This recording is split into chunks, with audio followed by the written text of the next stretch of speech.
Hello guys and welcome back to my channel. In today's video we are going to talk about how to shoot in manual mode. If you have watched my last 3 videos on how does aperture, shutter speed and ISO works, I'm sure you are ready to learn how to shoot in manual mode so you can take full control of your camera and start taking amazing photos. Imagine being able to capture what's exactly in your mind without camera deciding your exposure. That's the power of shooting in manual mode. By the end of this video, you will know exactly how to get perfect exposure in any situations. Let's dive into it.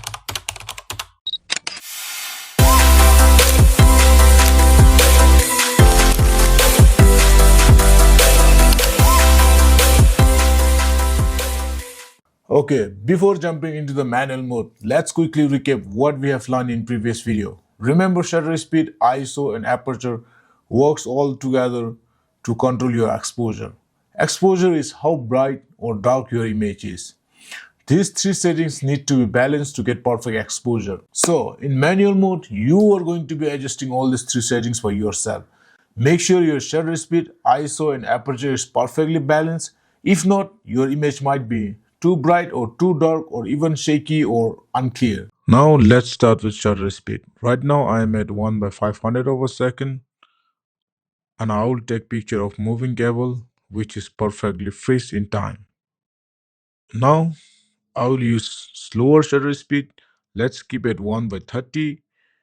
Here as you can see, as I lower my shutter speed, the brighter it gets. To balance this, I'm lowering my ISO and take same picture of moving cable which is blurry because of slow shutter speed. When you're in manual mode, start by setting your shutter speed depending on the subjects. If you're shooting fast moving subjects, or action shots, you can use fast shutter speed like 1 by 1000 of a second or even 2000 of a second. And if you're shooting slow or still photos, you can use slow shutter speeds. Second thing, I'm going to show you how aperture controls depth of field or exposure. Right now I'm at f2.8, which is wide aperture. As you can see, in wide aperture, I can barely see things in the background. This is because of thinner depth of field. Now I will try changing my aperture to f11. Here you can see as I close my aperture, the darker it gets.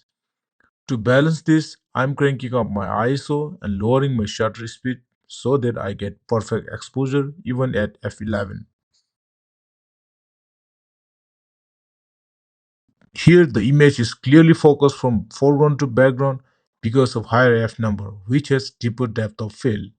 When you're shooting in manual mode, use your aperture to control how much light you need and kind of background blur you want. If your image is too dark, open up your aperture for more light. If your image is too bright, close down your aperture for less light. Third thing, I'll show you how ISO controls exposure. As I increase my ISO, it gets brighter.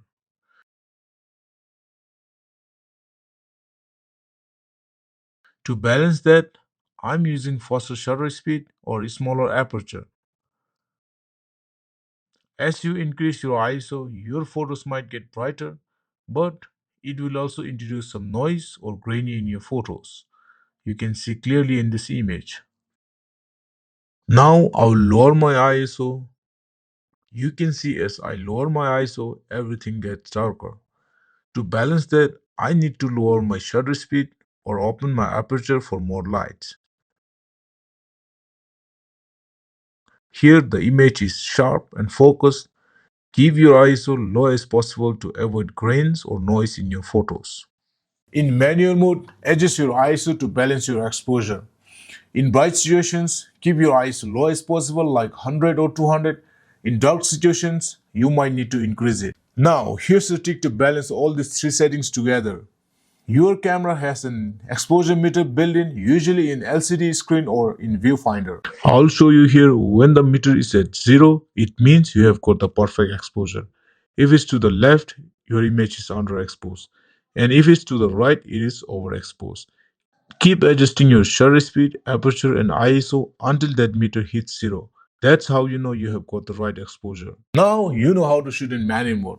So it's time to practice. The more you practice with different apertures, shutter speed and ISO, the more likely you will understand how they all work together. If you found this video helpful, make sure to hit that like button and subscribe for more photography tips. If you have any questions, drop them in the comments below.